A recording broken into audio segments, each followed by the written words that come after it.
Tolong! Tolong! Sahabat tangguh, semua pastinya sering mendengar bencana tanah longsor ya. Jika terjadi tanah longsor, dampaknya berbahaya loh.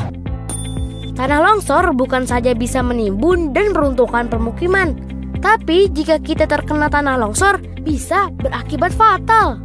Selain bisa luka berat, kita bisa kehilangan nyawa juga loh. Nah, makanya supaya kita terhindar dari bencana tanah longsor, mending sejak dini kita waspada ya.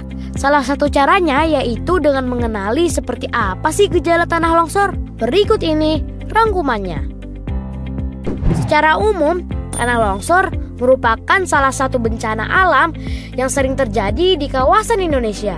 Bencana ini biasanya sering terjadi di daerah pegunungan, bukit, lereng yang curam, maupun tebing. Tapi tak jarang juga tanah longsor terjadi di lahan pertanian dan perkebunan yang posisinya terletak di tanah miring.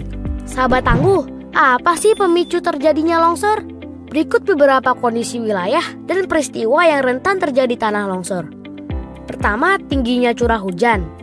Kedua, erosi tanah. Ketiga, lereng tebing yang terjal. Keempat, terjadinya getaran atau bisa kita kenal gempa, baik skala kecil maupun besar. Kelima, hutan gundul. Keenam, ada lahan pertanian di lereng. Nah, sekarang yuk kita kenali tanda-tanda akan terjadinya tanah longsor.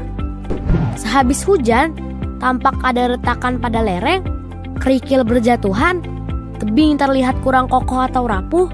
Genangan air saat musim hujan akan lenyap tiba-tiba saat akan terjadi longsor. Tiba-tiba timbul mata air baru.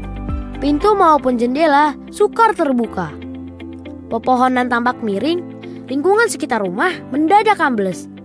Sahabat tangguh, hal apa saja sih yang harus kita lakukan agar terhindar dari dampak bahaya tanah longsor? Simak tipsnya ya sahabat. Hindari membangun rumah di bawah atau dekat tebing.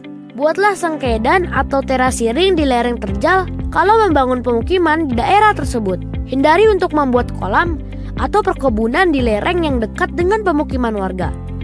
Bila terlihat ada retakan, segera tutup dengan tanah yang dipadatkan agar air hujan tidak bisa menerobos celah-celah tanah. Penebangan pohon di sekitar lereng sebaiknya tidak dilakukan.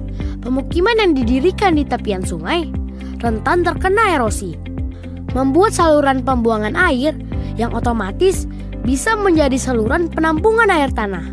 Menanam jenis tanaman keras dan ringan yang memiliki akar dalam lalu ditanam di wilayah curam. Sahabat tangguh, berikut tips yang berguna saat menghadapi bencana tanah longsor. Apabila hujan turun dengan lebat dan mulai terdengar suara gemuruh yang tidak biasa, maka bergegaslah keluar dari rumah dan menjauh dari lokasi yang paling dasar. Segera hubungi pihak BPBD atau pihak terkait terdekat sebelum kondisi longsor semakin parah. Amankan harta benda yang mudah diamankan. Dan jangan memaksakan mengamankan peralatan yang berat dan besar, karena akan menyulitkan evakuasi.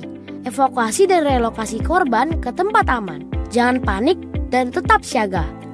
Apapun bencana yang Anda hadapi, kewaspadaan dan kesiapsiagaan akan banyak menolong Anda dan kerabat terdekat. Nah, sahabat tangguh, kira-kira seperti itu ya beberapa gejala, penyebab dan bagaimana mengantisipasi bahaya bencana tanah longsor. Semoga bermanfaat ya sahabat.